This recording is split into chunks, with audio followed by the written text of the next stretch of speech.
Good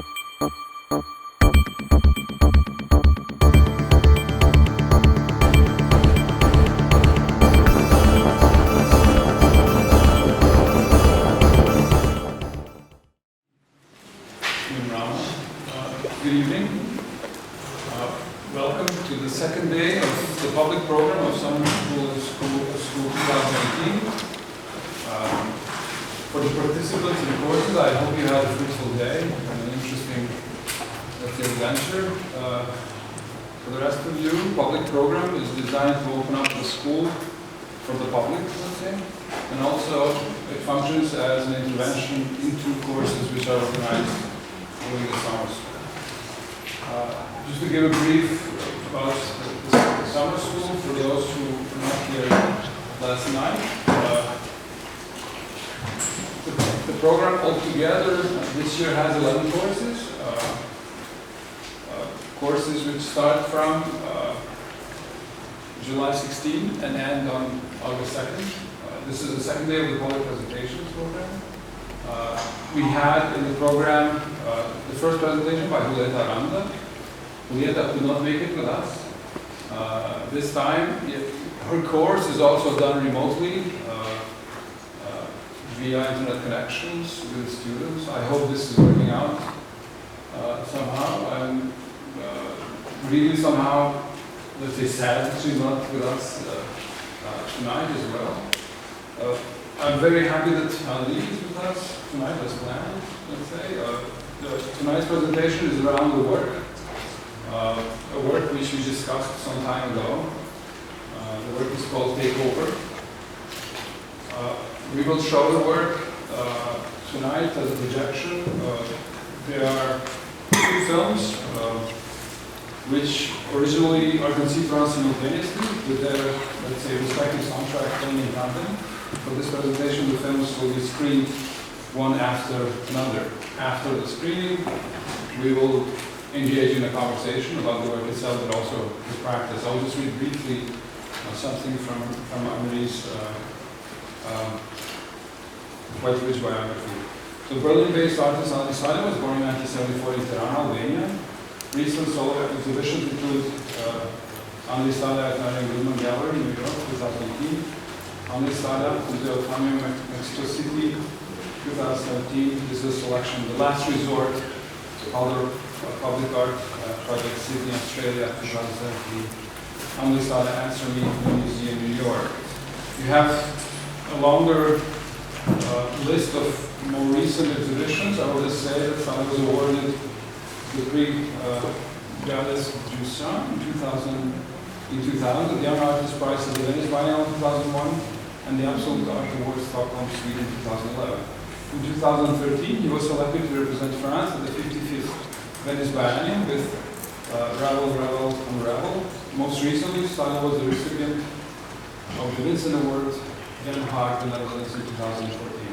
The full schedule of public lectures and presentations of Summer School in 2018 can be found online on our website. I think we will just start with the screening and I'll just say a couple of words before. And maybe we should also check the connections to the screen.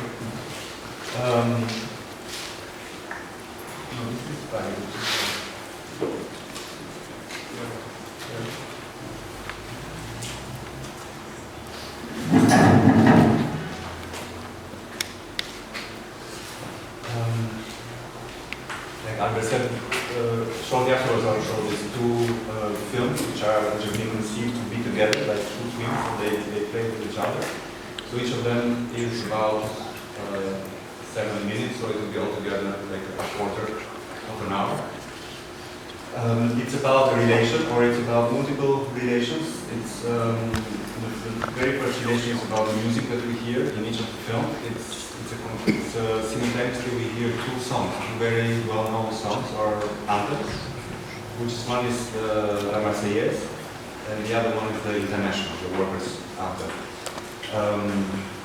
In the first film, or in the second, I can't remember now the order, you see there is yet another relation. It's a relation between a human player and the self-playing piano. So somehow it's they're both sharing the keyboard, so they are both being able to speak, so to say, alongside each other. And as this develops, it goes through moments which are harsher and softer, like any relation can be or could eventually become. But also highlights a little bit this complicated relation between the human and the machine as well. Then afterwards I'll start saying more, or maybe we'll have a conversation. I'll be able to say a bit more about each of the films and this relation and the historical background between the two songs and between their respective scores, and also what they did have in common, which made it musically possible to have them play together in tandem. And no pressure, but you are most welcome to ask questions, because it always flows better even for me if I do respond or answer to a question instead of imagining the possible questions. But we'll play with it as we get there. So if you could, so once again, it will be a 15-minute one film after the other.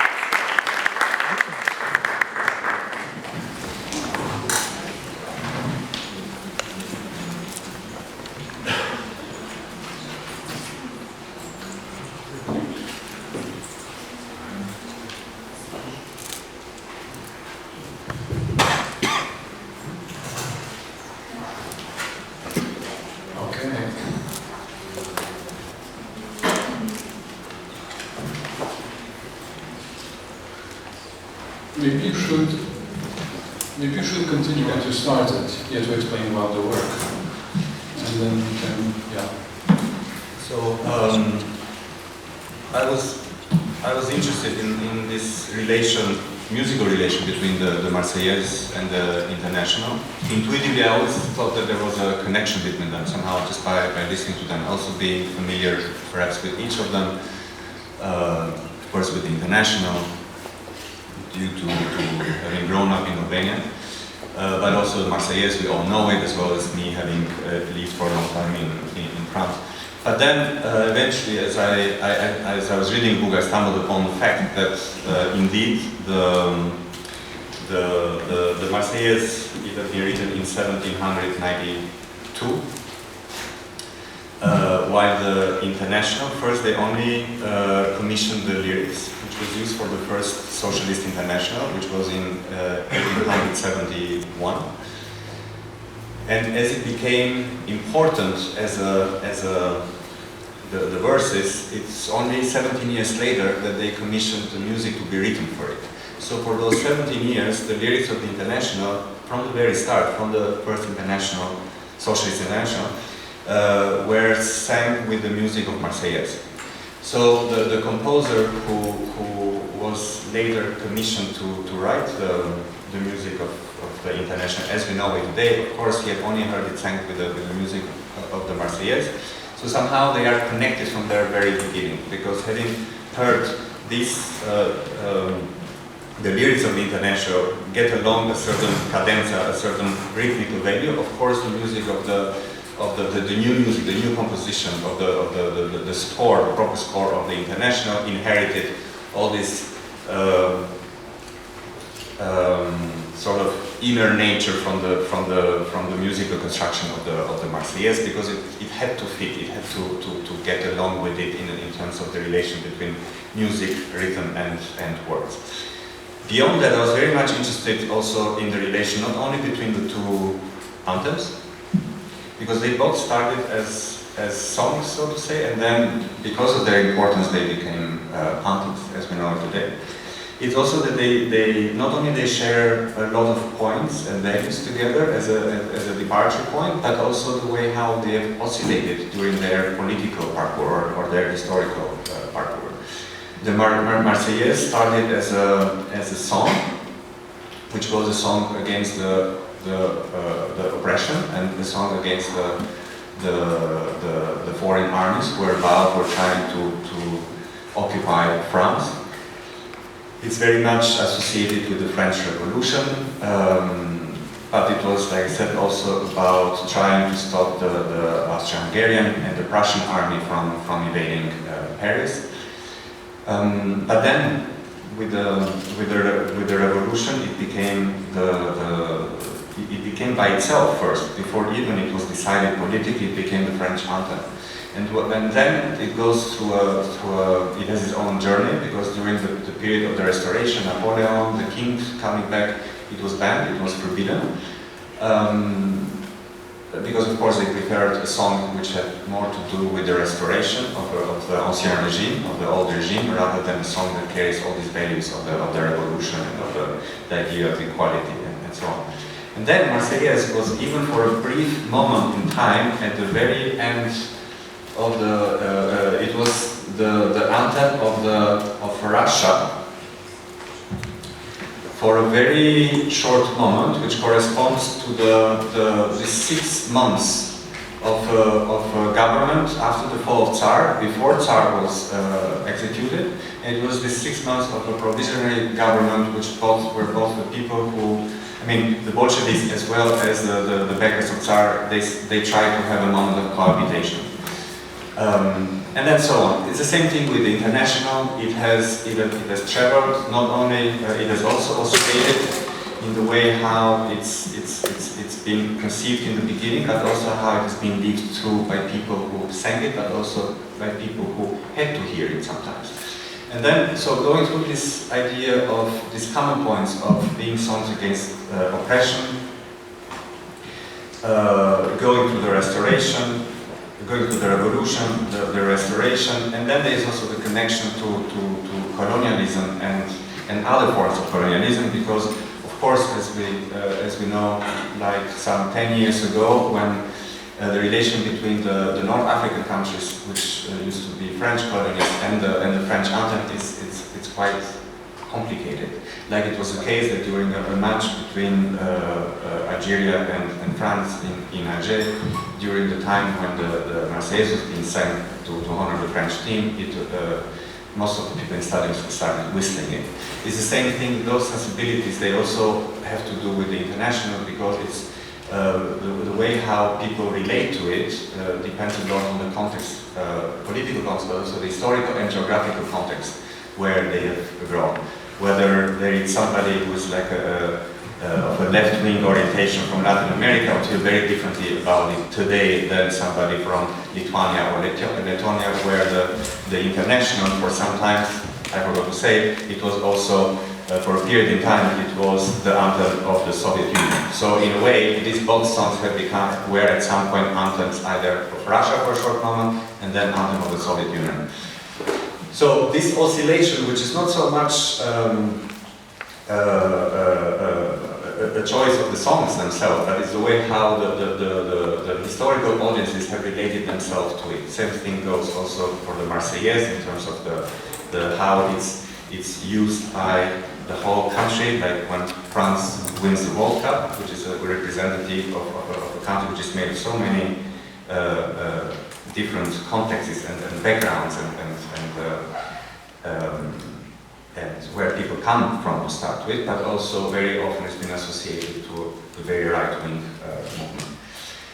movement. Now, I was interested very much in this, in like treating this subject not so much as a way to tell all this thing I'm telling now, because the film is not saying this, but it just opens the door to this possible understanding and curiosity, like this curiosity that happens between the two of them. What makes them that for a moment in time they shared so much together, and what made them over time to have this oscillating Marseillaise, perhaps going more to the right, and the International more or less keeping its place in the left. But it's also this digging somehow this entangled relation, but digging it through the means of music. So not by the storytelling, but by their own scores. Now, this is something that, in a way, in my work, like from maybe like 20 years now, like in the very beginning, there was always something about politics in the work, but that was very much present in the content, so to say, in the narrative of the work. Like one of my earlier works is in the Eastern interview with my mother. But at the same time, it was a work that made me aware of the importance of the syntax in the language. That it's not just about what you say, but it's about what carries the meaning. So how often it's the syntax, the archaeology, one can dig in the syntax as a means of expression that where much more political meaning is embedded than in the content itself. And one can say this very much so about language especially, because in language although we think that it's a very transparent means of communication, nonetheless it's very opaque, but the biggest part of the opacity of it connects to how the language is constructed and how just the way how the accent, for example, which for me is part of the syntax somehow, because it does not relate directly to the content as such, but how it tells so much. It tells so much about the hierarchy of power, even more so with languages that corresponds with that were conveyors of empires, or that produced all these the different colonies in the.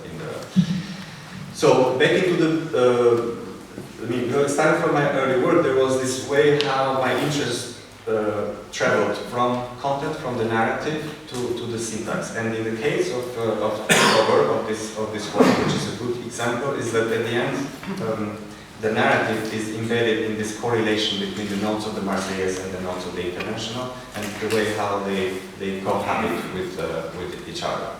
And then one can dig back in the historical information and find out why actually they do play along each other. So for the historical reason that I gave before, there is one condition, or there is one element that's difficult to produce it here, is that in one film, in the first film, you heard the pianist play the Marseillaise and the piano every now and then trying to take over by playing the International, and in the second film, the whole relation is mirrored. Now, of course, when the two films are played together, as is being conceived, you hear all the time and the Marseillaise and the International. So not here, you hear it very little, just here and there, while when the work comes together, there's two twins being heard alongside each other simultaneously. There, all the time, we are reminded of the presence of each of the songs, because it's there in the space. Alongside that, I was also very interested in building or working in this relation between the human being and the machine-made mechanism, the self-playing piano, which also, this relation is a relation that became critical and very important of the last 200 years, but also this relation between the machine, the mechanized labor, the human labor, of course, is a very strong relation to the International, or to the socialist movement, and to everything which was a reaction to the way how historically the societies were developing the creation of the working class, the relation between how labor was organized and constructed. And each film of the keyboard, where you see the black and the white notes playing. In the beginning, they all play together. So it's both. It has something, because both of them started are like marching songs. Especially the Marseillaise. It also has it in the lyrics where it says "Marchons, marchons." And then I'll just tell a little bit in terms of how the script. I mean, it's a score, but it's both the score and the script at the same time, because in a way, the part for the piano was written beforehand, and then the piano is just playing it the moment that you start playing. It's a self-playing piano, meaning it plays by using a MIDI file. So in the beginning, you have in one film is the white notes playing the rhythm of the Marseillaise, and the black notes playing the rhythm of the International. And everything I say about one film, it means that it's mirrored to the relation in the other film. And then there is this moment when the human being, the pianist starts playing, and it takes like 2 minutes before one starts recognizing what we are listening to. I mean, it also depends on the familiarity we have with each of the songs. but nonetheless they are not recognizable from the very beginning. And not because we changed the music or we changed the notes. Notes are strictly the notes of each song as they are on the score, but it's just that they were rearranged to be played not in 1 octave, but in 5 octaves. And then it takes a couple of minutes before it goes, it reduces from 5 octaves to 4, to 3, to 2, to 1. And most of people start recognizing each of the songs when we start reaching towards 1 octave, because all national anthems are written in 1 octave. Otherwise, it would be no patriot who could ever sing his own national anthem, because it would be unrecognizable as it is in the beginning of the film. And then there's this moment of the teaching where, of course, it's scripted, where it is a moment when the pianist is trying to pass, to give over his own song, to teach it to the piano that takes it over, and then the piano goes back into playing the song that it used to play before. So there's this ping pong, or this back and forth, until the piano goes back, relapses in its own original, in its own song. In one film it's the Marseillaise and the other one is the International, until the pianist comes over to take over the thing, and he does it with the rhythm.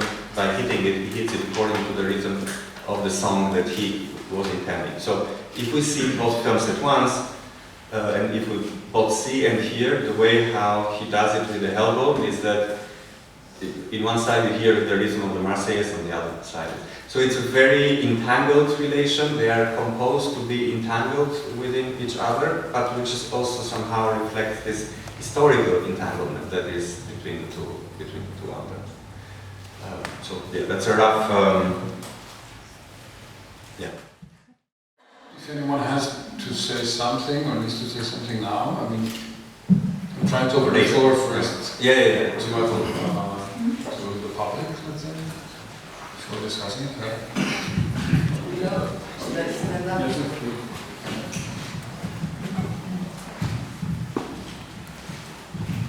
Hi, I'm thinking about this relation with the human and the machine that you put on the table, and I actually don't see the human in this work. As you said before, like, the piano plays as the MIDI tells it to play, and then the human plays as the notes were written, you know? It is all, as I understand, planned and predicted how the pianist will play this piece. And this is why I don't see any human factor in the work.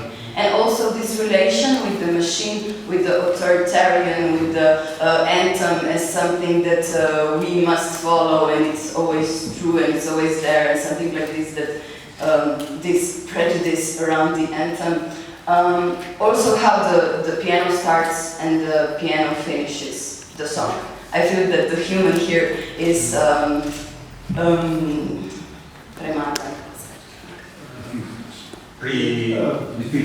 defeated. Yeah, I feel that the human is defeated. No, thank you. I mean, who defeats who? It's a bit, for me, my work is very important that everybody can take a decision by themselves whether it's the piano that loses its articulation at the end, or is it the human being who is defeated, or that needs to go violently to such extent against the piano to the point of using his whole elbow just because the piano chooses to relapse in its original song. However, the more interesting, at least for me, and thank you for this part of the question about where is the human in this, because it's scripted. True, it's scripted, but it's like saying in a film, where is the human in saying the dialogues, because they have been written beforehand. Now, for me, it's very important that the freedom of the people I work with. For example, I just said before that in the beginning it takes 2-3 minutes before you even know what song we're listening to, because in the beginning it's 5 octaves and then it goes back to 1. Once it goes back to 1, it was written 200 years ago, meaning the human has no, he's just like somebody who is interpreted, like any musician would do in most of the classic repertoire. However, the arrangement of the music going from 5 to 1 octave was arranged, of course, like it was indicated the direction by me. I had an idea that I wanted this to happen, but the rewriting of the notes to be rearranged was done by the pianist himself. So directly or indirectly, because not necessarily comes across, it was his own will to choose those. Now I'll tell you another reason why it was so important that it came from him. Of course it took some rehearsal, he had to prepare it, is that there is a cohabitation there, not only as a metaphor, but also physically speaking, because there is one keyboard which has to be shared by the human player and the piano itself. And if the human player would go into a note in the wrong moment and the note is down, it's like missing a step. It's like losing the gravity of the finger. It's like for a pianist, it's like the equivalent of us not seeing that there is a sideboard and suddenly you lose the step. So it's a very violent, hollow feeling. So this feeling to be overcome could only be done by somebody who took those choices, made these choices himself. So, having said all that, I'm not trying to say that you are not right to think that this is not human. Like you said it also yourself, anthems are not songs for individuals, are songs for communities, for nations, for large groups of people. So one cannot expect individuals. That's why they start like marching songs. However, there is a development, there is a back and forth, there is a moment which is softer where it looks like the piano is wanting to learn, but then actually not. It looks like it starts like a marching, like all the keys. It almost looks like a fascist marching in a way, like all the keys are playing in unison, but at the very end, like the piano completely loses its articulation. And actually, this is not even written that part because the piano, between what it has to play by itself and what is being played on it by his bell, loses it. And this is what produces this choreography of loss of memory. Like the piano at the very end of the film is not even playing anymore what was scripted for the piano. So it's sort of, in French you say subir. It's like it's sort of, it's being imposed to the point that it loses track of the memory of the machine.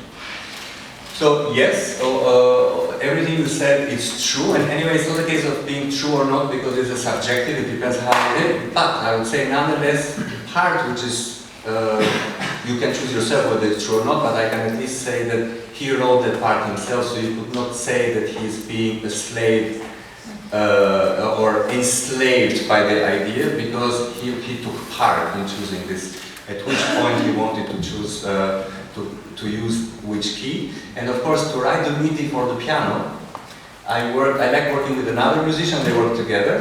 Somebody who can write on MIDI, because to write on MIDI it takes a sort of different skill, and they were in a very strong dialogue with each other because it's about when I have to make one key or three keys available for your hand to come in. And this was like a choreography, it's like a ballet, it's like a duet where you have to take care not only of your own steps but also of the steps of your partner, so to say. Hi, thank you for this amazing presentation. I don't know, in your slide I have around 500 questions to ask you, but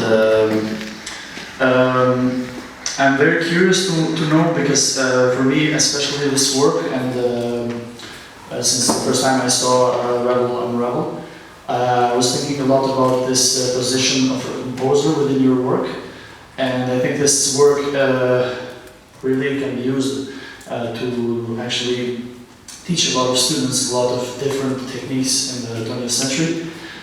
One thinks of Kondon Makarov with his pieces for player piano, where he mechanizes the whole system.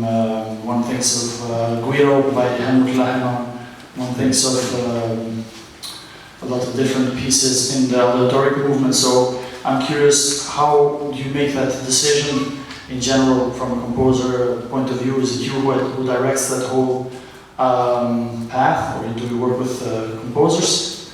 And second question would be, I'm curious, how much did you think about proprioception while making this connection that you do from playing the piano to going out? Proprioception is like a very big quality that instrumentalists have to have in order to learn to memorize, and I think your piece talks a lot about memory also when it comes to playing the piano, and also the mechanism itself. These two different things that you did. So this is the question. Thanks. Well, there are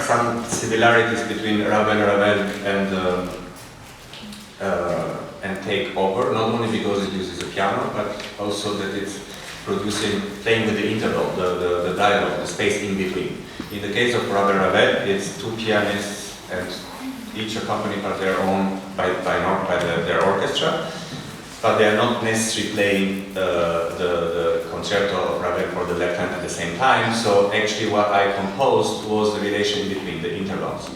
When they get in sync, how they chase each other, in a sort of Tom and Jerry thing where sometimes the one who's chasing sleeps and becomes the one being chased, so to say. While here it's between the self-playing piano and the pianist, but like you said, in the moment of the teaching, he has to know when to come in, knowing that the piano will learn the note from him. It's the same thing in Ravel. When we did film, when we shot, we shot first with the first pianist. We had a mock-up, like something which was done by sampling, and they had somehow learned it. And of course, for the task for the first pianist was difficult in the sense that it wouldn't sound good because he had to leave the space for the pianist to be recorded later.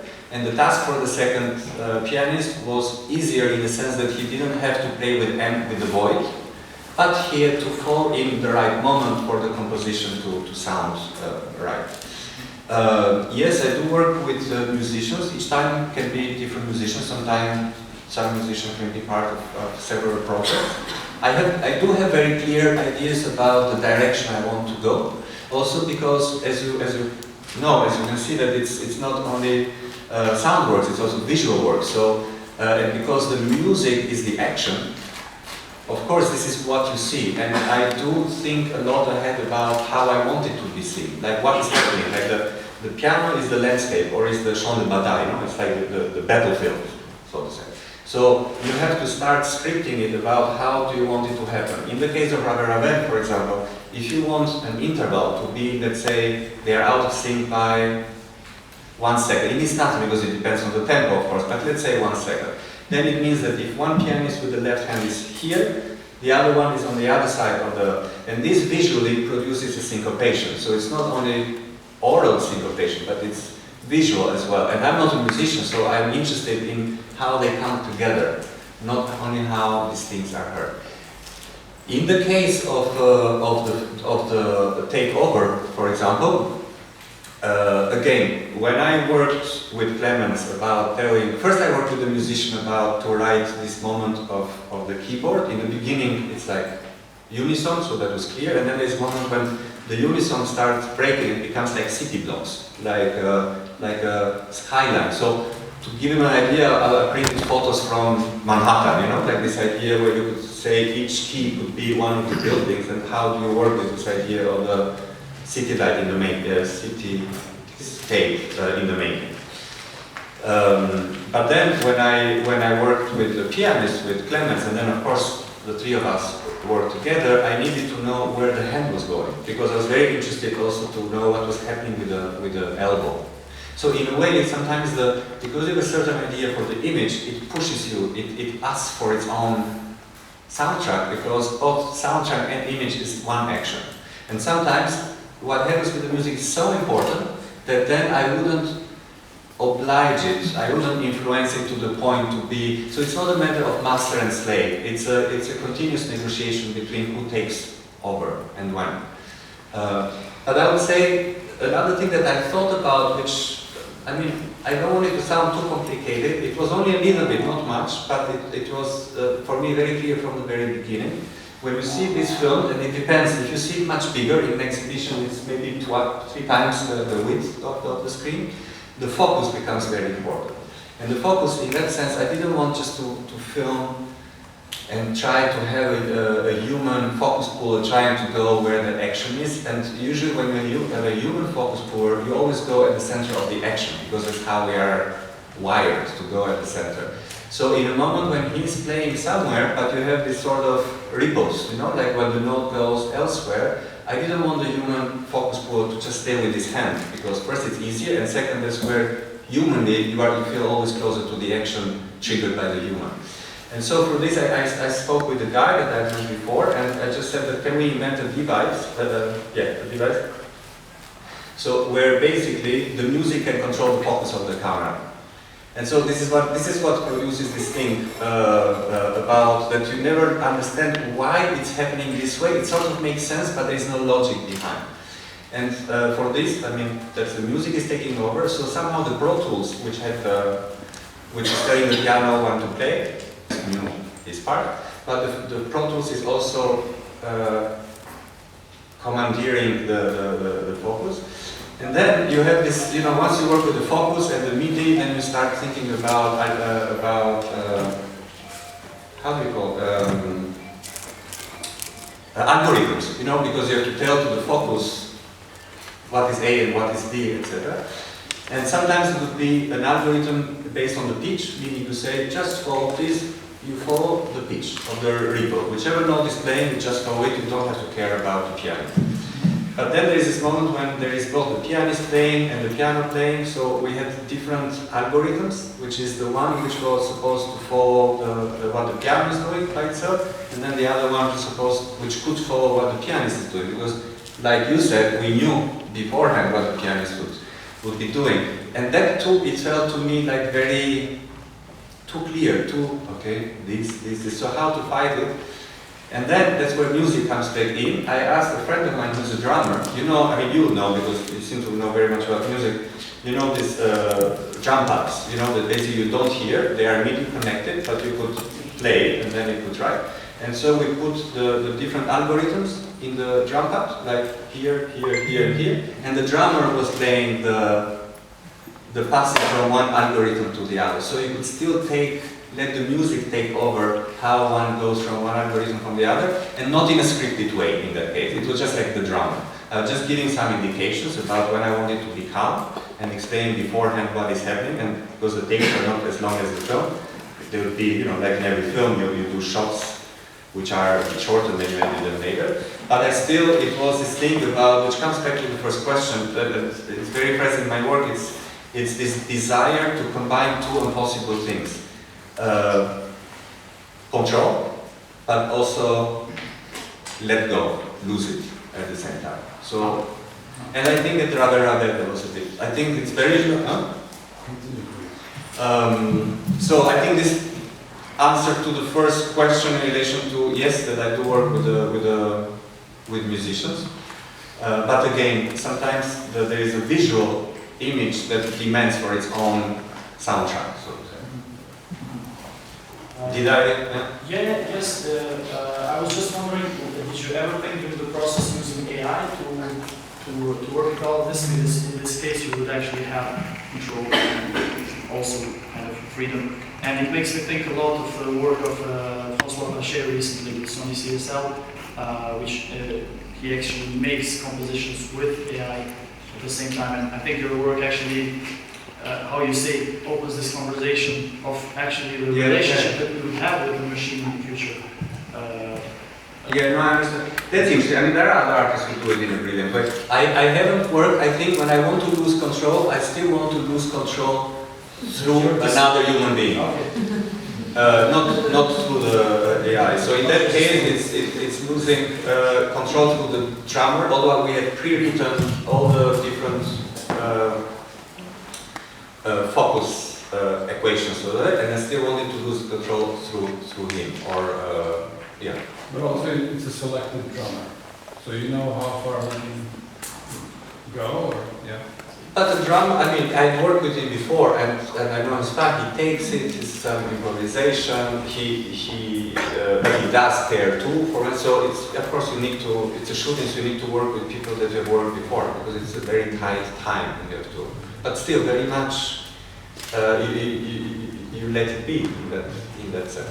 But yes, it is, which I think is a very legitimate contemporary wish for artists to find ways to let go, to escape the time code, or to escape the scripted. But like I said, I've done it a couple of times. This time it was with drummer, and another time it was when I did an exhibition in London in a gallery, the Serpentine Gallery. And I'm very much interested in the choreography of the exhibition and how choreography can produce a map, because depending on where you bring people through the program, that's where people would go. So you kind of can anticipate this, but you also don't want to control it so much. So in order to produce an alternative parkour, I had a live saxophone player who was playing along the exhibition, against the exhibition, with the exhibition. And people sometimes might follow the program or might follow him, and sometimes him and the program could also come together. So it produces on another level, but it's another sense of syncopation. It's not a rhythmical syncopation, but it's this moment when there is a tension between the beat and the offbeat. But in the space of the exhibition, the beat and the offbeat are no longer musical terms, but are about where the time-coded program goes and where the human leads the people through the space. So the human being, like the musician. So the video had a very digital feel, I felt. Is that on purpose to show our ever-increasing digitalization, computerization, and also this this fact of like unpredictability or no control? Is that somehow a virtue, maybe? When you mean digital field, like the aesthetics, the yeah, correction, kind of like 3D rendered. Yeah, I guess the focus also did that, but it just felt like yeah. I think not necessarily in the sense that yes, the focus digital, of course, for the very reason I said that it's you have all these equations, the algorithms. The aesthetics, I think, yes, it was shot with a digital camera, but I wouldn't say it's a huge difference in terms of so no, that was not part of our intention. I think it probably comes across more because of the focus, which does not feel human. It feels like it has another logic behind. Now, the loose control, I think that's is it a virtue? I don't know. I mean, I can't call my own virtues in that sense. But I can't say is it a virtue. It's a desire. It's a clear desire that the more you control, the more you want to lose control. It goes together. However, controlling not controlling, because it might start to sound like it's taking some political meaning. No, it's the moment that you don't control your ideas through music, it becomes cacophony right away. It's not like with language that it might produce another emotion because of the flow changing. It's like the moment you lose this relation between the notes, the relation is no longer there. So it's not a matter of you wanting to control or not, but it's the medium itself, the score, the nature of music that somehow begs for a certain control, because it's such a mathematical relation, as the relation between the notes and everything. So it does not feel like control in that sense, taking care of music to sound in a way that may articulate the idea that you want to articulate. What feels like control is that once you have all these algorithms, etc., so you control everything so well to some extent, this is where you want to break it a little bit, and this is why I needed in the middle of the shooting, like on the second day of the shooting, I called this friend who was not meant to be at all in the stage, in the metal, to come over to deal with this feeling that I started having too much control of the Pro Tools, the computer having too much control of what was happening. Yeah, I will do it without the microphone. I think it's okay. Can you talk a little bit more, please, about the political sense of the work itself? Because you have this detachment from today, going back to the classical music, and how the work itself is politically related to today. You mean in general, in my work? Yes. Especially with the classic. With the use of classical music. Yeah. Well, I think this work it's a bit more obvious in the sense of the relation between Marseillaise and International, how we feel, even in this room, we could feel very different about the International. So it's automatically political in that sense, and it's contemporary because it can trigger very opposite feelings within the same room today. So it does have a political thing. But there are other ways where it's more implicit, it's true. For example, like I said earlier, like my work started in ways that politics was much more in the narrative, and when politics are more present in the narrative, they are automatically more explicit. Also because when it goes, it's conveyed by language. And the more you go to music, the less you are telling, but the more you might be conveying, because music has that quality to convey without telling. I say it because I really believe in it. But also it's more implicit. And it's also more transparent, music, in terms of the syntax, the relation between what you hear, what it makes you feel, and also what is written there. Language is much more opaque in that sense.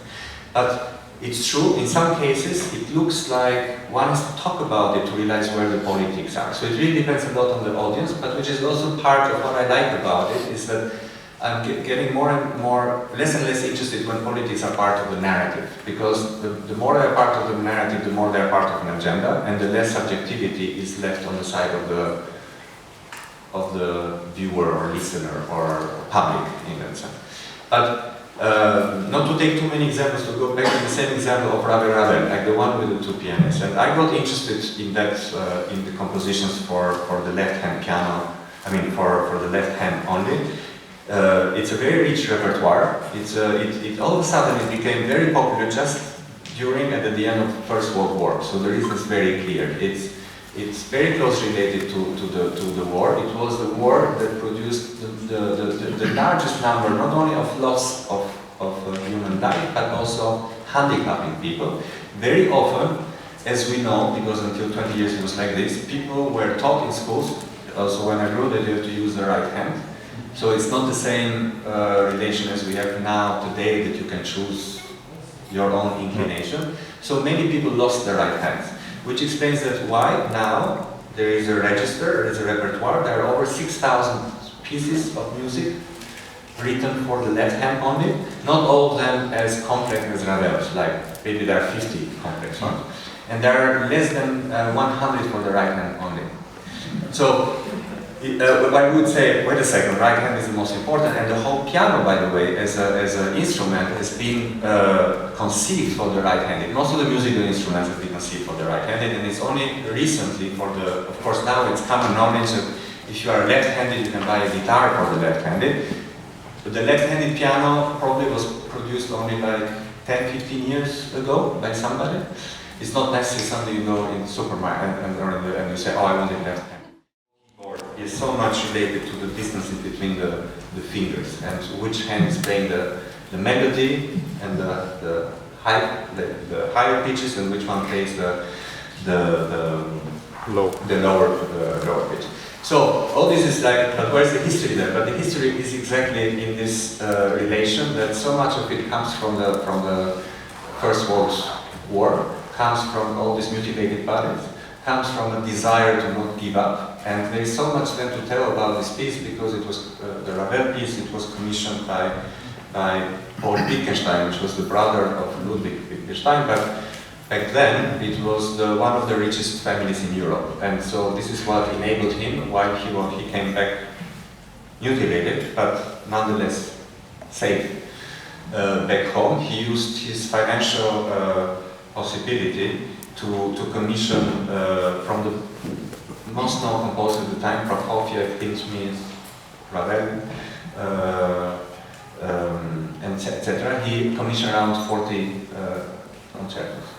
So, to me, it was very interesting how something that it's only triggered because of a political situation, which later on becomes a historical situation. It produces this new repertoire of music that we can listen to it now. And you might, I mean, that's why everybody says about the Ravel concerto is the most known, is that if you don't know about it, you can't hear that it's played only with one hand. That's why he was a master of arranging Ravel between how much is left to one hand and how much is left to 160 hands, because it was, 80 hands. It was with an orchestra of 40 musicians, more or less, played back then.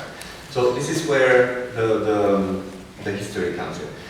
Now, the fact of being detached from politics somehow is also interesting because, and I think it has to do also with the question before, I just realized I didn't answer fully, like why I'm interested in working with existing music, and in this sense the classic music, is that I like to take an archaeological approach, because I think every art creation, in this case musical creation, besides being a masterpiece in some cases, in other cases musical pieces only, it's also very telling about the time when it was produced, in the sense that, in the same way one could say that how telling is the music of Mozart and the relation to high enlightenment, or to the golden age of enlightenment. So they are both incredible pieces of human creativity, but in them it's also embedded so much about the society that enabled these individuals and the economy behind these individuals. So music pieces that belong to the past are archaeological fossils, like you can read into them. Also, the fact that some of them are very known, meaning they are like a piece of sculpture in a way. Like we know it. It's like, I mean, most of people know the very famous Mozart piece, but also people know Marseillaise and International. So everything that you change to them, you hear the difference, you hear the change. You don't hear the music anymore, which would be more difficult if you worked with a newly written music, because then people would see it wouldn't operate by deduction, it would operate by addition. People just hear the new thing and they will judge it, or like it, or not like it, but they wouldn't be able to analyze or to tell what is different in this. So the archaeological potential wouldn't be there. So that's why I'm interested in large to work with existing pieces of music, because I believe they are like cultural fossils of their own time. But also that being very well known in some cases, one can read the difference. Thank you.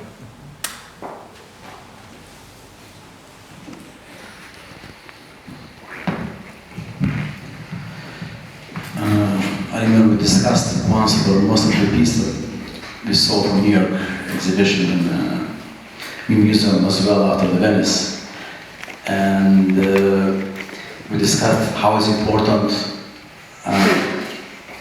and the way how we show the piece. And I remember we discussed as well that most of the piece that you did somehow, even that probably I saw once and I saw the second time, everything is a new piece. Because somehow it turned to be kind of site-specific piece. Even with this piece, I said it's a technical question because I'm asking is that, do you have two versions of this piece? Well, actually, yes, there are. Because for me it looks completely different. Yeah, of course. Yeah. I mean, the first time that I showed it, I conceived it. It's I saw there's a monitor there showing some installation views, so it's a bit difficult to explain now. But there's this one wall on both sides of the wall is projected each of the films, and somehow this wall is crossed by large glass panes, like walls. So depending on where you are, because of them, you can hear somehow more, some high pitches or lower pitches, but especially the film gets reflected, the film itself, because of this. So you have the feeling that you see the film which is stuck in the space, crossing these different glass walls. But also, you don't have the possibility to see the two films at the same time, but you can see them if you go on the side of the wall. You hear them all the time, but when you go on the side of the hall, because thanks to the glass, you can see their reflections at once. So you can still see what is happening, but by ricochet, like because of the reflections, their respective reflections. But then I've shown it again, both films sort of not too far from each other, so one can see them at the same time. And I also, and I know I'll show it again in a different way. So in a way, this has to do more about how I work with the exhibition. So it's not, of course it depends on how many ways the work allows you, what's the potential of the work to be shown in different ways. But then it also depends what you want to do in an exhibition. And then the situation changes a bit, because while I'm doing the work, I think a lot of the work is being, I don't want it to sound that, but as a universe in itself. So there's nothing site-specific, it's its own site-specificity. But when I work in an exhibition, then it changes. Then I use the works as elements, as ingredients, because I want to, out of it, I want to produce something which is not about showing each work well. And sometimes in order to be able to create a profile of an exhibition, you have to undermine some works. It's like, in order, you have to let go some of their qualities so that they enable a new coming together through the exhibition. So then that's another story, like this is a way about how to rearrange the works, how to, in order to put them in a new relation with each other, the way how they start talking to each other. So yes, each work would take different shapes, but then it depends a lot in whether it's by itself or part of an exhibition. If it would be by itself, it's very clear, it should be shown this way. But if it's part of an exhibition, then it can take other forms.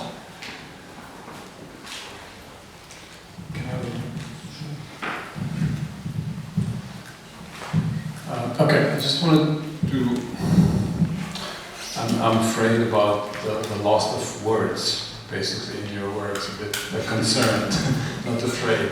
And you made me think about freedom of speech also. Because yes, I mean, you try to convey different messages through different works. The freedom of speech is also the freedom to say nothing. Yes, but because behind, I mean, whenever there were attempts to not to say something, there's some oppression somewhere. Let's say coming from some side or some given situation, or I mean, there is very interesting wave of works in South American art. Artists there, they try to hide within their artworks. You know, basically they cannot voice. I mean, this is specifically in countries which were under oppressive regimes, and at some point they also turned very poetic and try not to say something, but to say something somehow. And this is now different. And I was just thinking, when are we going to actually have words again in your works? Because, like,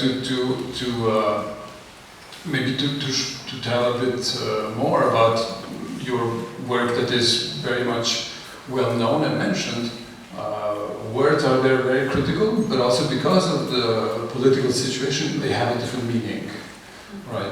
And that's why you had to go into semantics and decipher even what is not being said while the person who was interviewed was using words, right? So I'm just concerned about this idea that you can actually say something when you're not saying it through your works. And I just wanted to discuss with you a bit about this. But it's like more a concern of that I'm nonetheless saying something or conveying something while not saying it, or a concern that I'm not saying while I do have the possibility, I've been given the possibility and the stage to say things. I'm basically concerned that you're, in a way, abandoning speech and words in favor of music, and to compare it maybe a bit this with our context. And it's not related, but it's making me think. I'd say the international presence here is very much in favor of music, somehow, because they think that music is somehow making people happy, you know, because, like, we live in difficult times, and it's like they chase around and try to support music festivals a lot, you know, to make us feel cheerful about the situation. And they are super afraid of contemporary art, because they think that contemporary art is saying something, saying something, and it's not related. It's just to contextualize how does this play in the given context. And I'm thinking, because you have a lot of positions. I mean, you are clinically articulated, right? And when you see your exhibitions, for instance, when I saw the French Pavilion, it was like done by a surgeon, basically, like very clinically done, very precise. And then I also try to understand why you want to let go at some point in time, because then almost nothing can happen in there, but everything is there, you know. So this is what I'm thinking. We have this group that we are chatting basically while this is happening, and when you said you should let go, someone posted the I have to do this, just 1 second.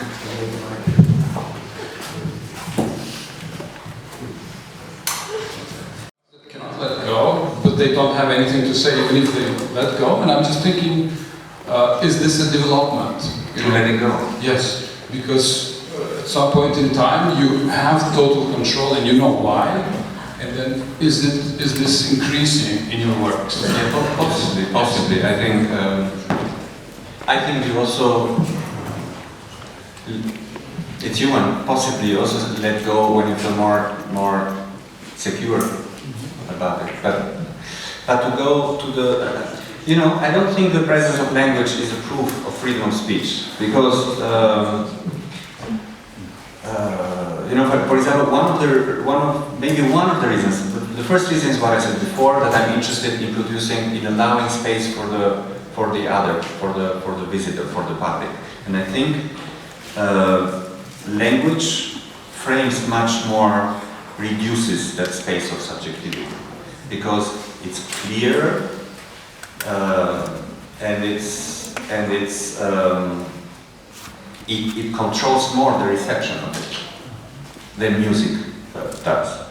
On the other side, there is also the thing about, so that is the main reason why somehow very intuitively, not through my mind, but through my stomach, so to say, my gut, I did go towards the sound, the silence, then the sound, and then the music. From my very first work, actually, from Intervista, because it did teach me about the unreliability of language, and especially syntax.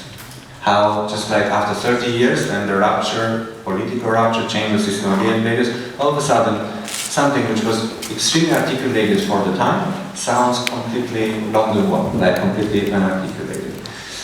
Something that wouldn't necessarily happen with music. Taste changes, but it does not make music unarticulated, in that sense. Then there is the other thing, which I think it was not the main reason why I went more to music, but it comes together with it, is that as we know, in the contemporary art, in all the biennales, and etc., there is a thirst for content. And I did not feel like I wanted to serve, to feed that thirst for content, especially so because the more you come from the suburbs of the world, the more you have to carry the content, and if you come from the center, you can just deal with the syntax, which is exactly what happens, what is perpetrated in the way how language is used. Sometimes just your accent says everything. You don't need to go and explain. Like the relation of power, the hierarchy is there. You can tell it very well with English, you can tell it very well with Spanish. I'm mentioning those languages not by chance, but just because these languages which were part of empires. So at some point they did control the world, but also controlled how the world imagined itself. Like, for example, just to give you about I did this very early work years ago, and I thought I did it. It was done with it. I shot it in Senegal, and it's about these kids that speak in Wolof. And when I was there, I realized that it's a very rich language. It has so many appellations and names and terms about the difference between all the shades that go from pitch black to bright white, in relation to skin mostly, but also in relation to light conditions.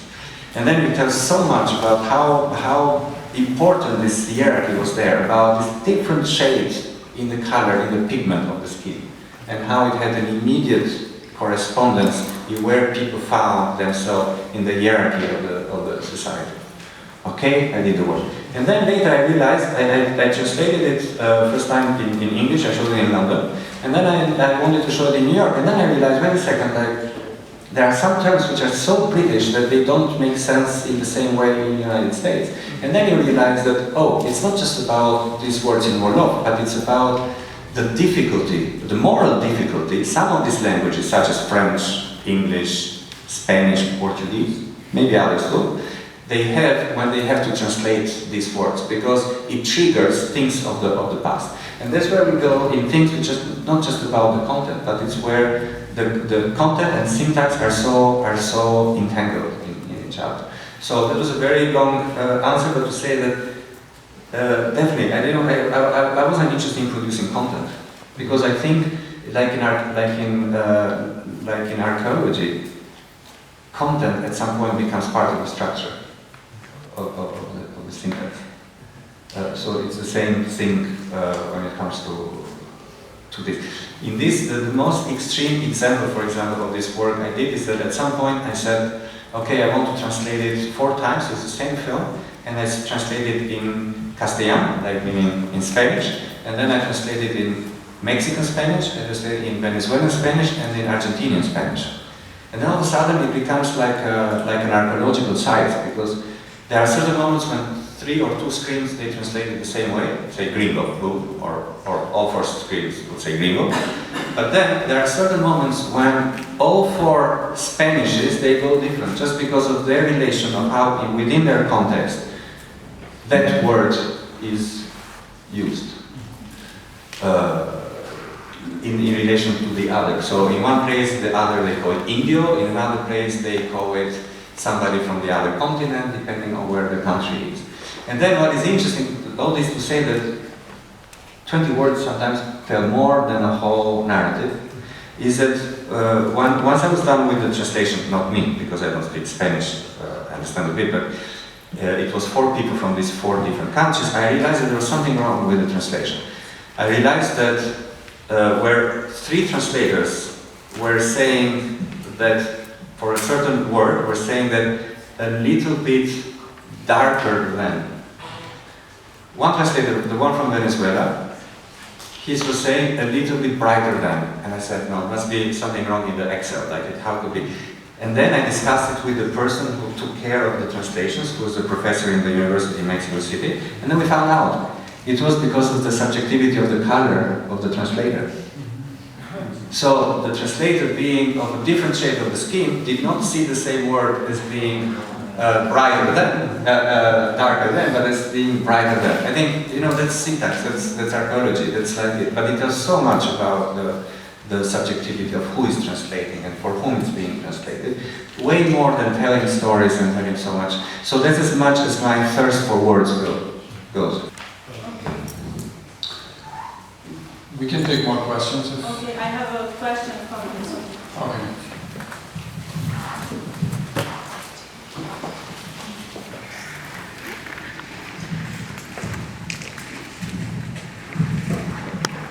Okay, I think that just choosing the specific pieces of music, it is a kind of same thing, because they come with the background and history behind them. So it's again saying something, even without words. But then I was thinking, because you mentioned many times that you are interested more in the syntax of the language. So thinking of the music as a language that you choose in your as a art on your production, I was thinking that is it this language a bit elitist, or in a way, like, let's say, like the writing in academic way, or writing for the common reader, and to whom you are talking about? Do you choose this also because of the public or of the spaces or the people that you are working for?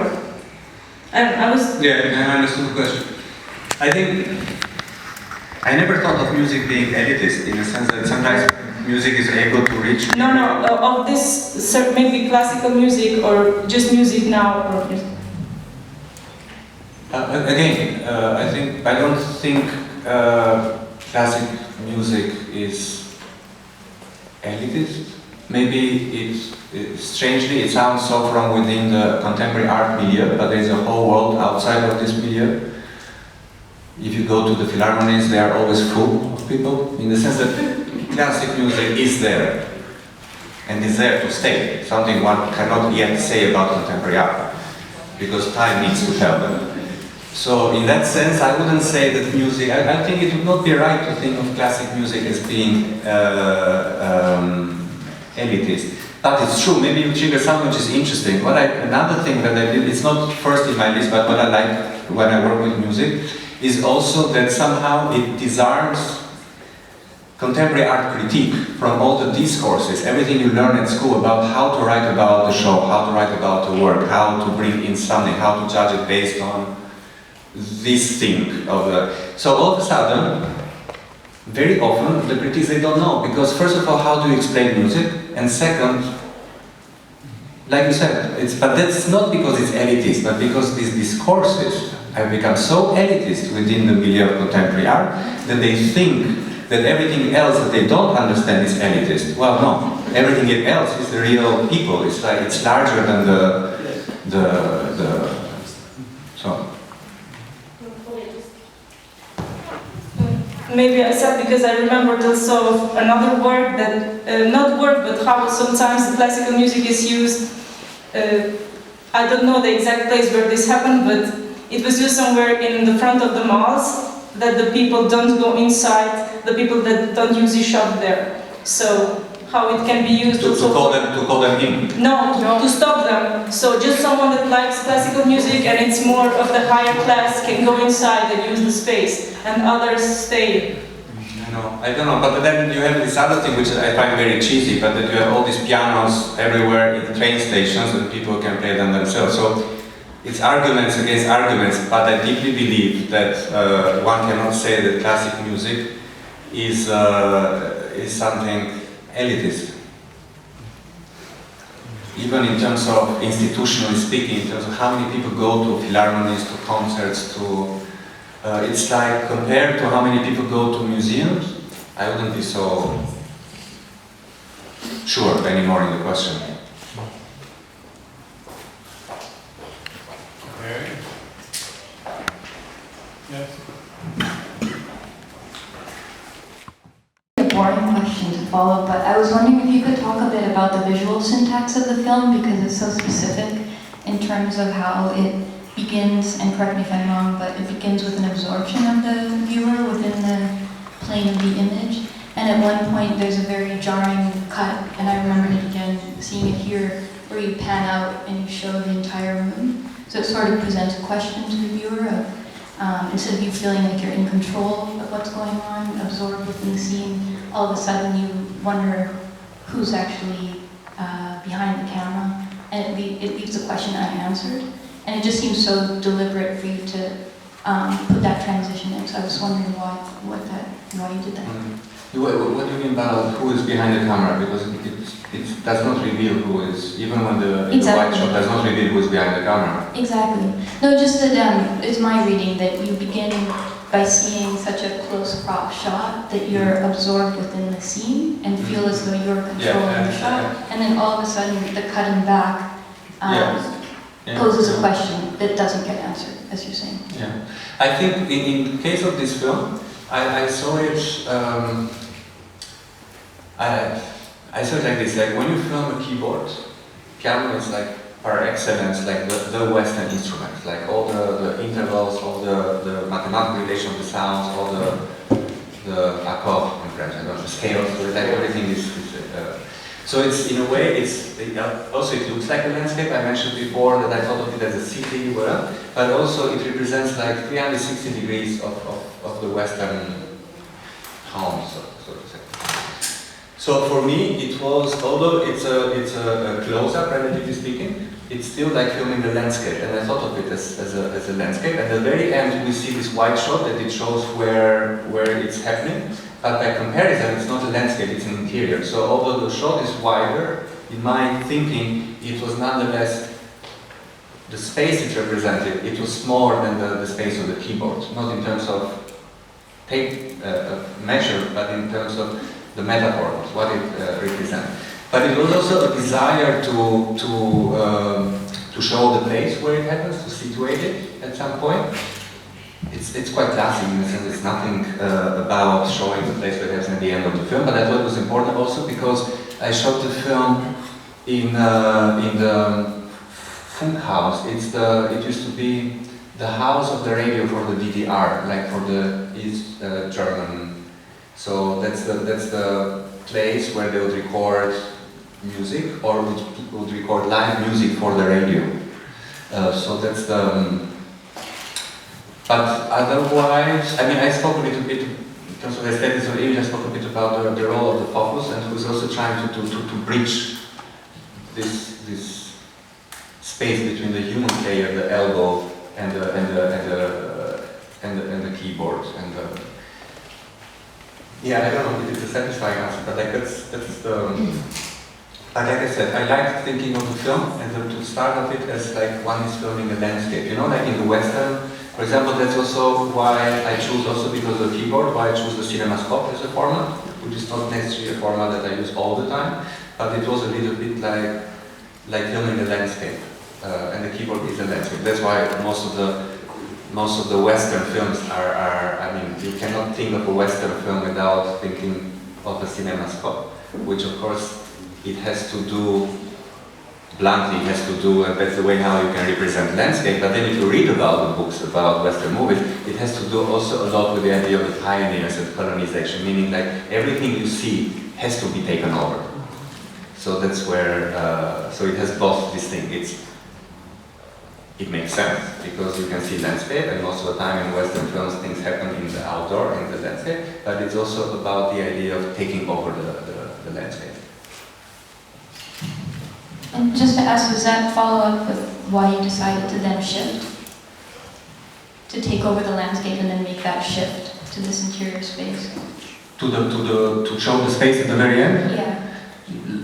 Like I said, to show a space that from all quantifiable position it's larger, but it still feels small because it's just a space. While the keyboard, the piano keyboard is the whole space, because it's the whole musical, I mean in Western music, it's the whole musical space. But this is like the way how I do choices, which do not necessarily have to come across as such to the viewer, but they are enough for me to make choices about how the film should evolve.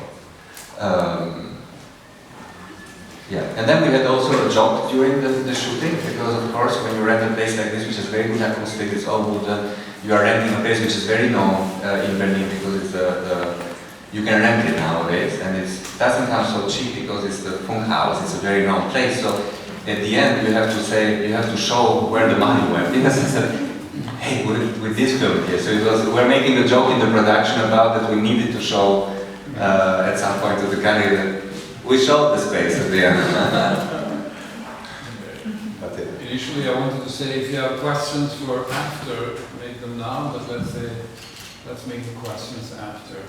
Thank you so much. Thank you so much. Thank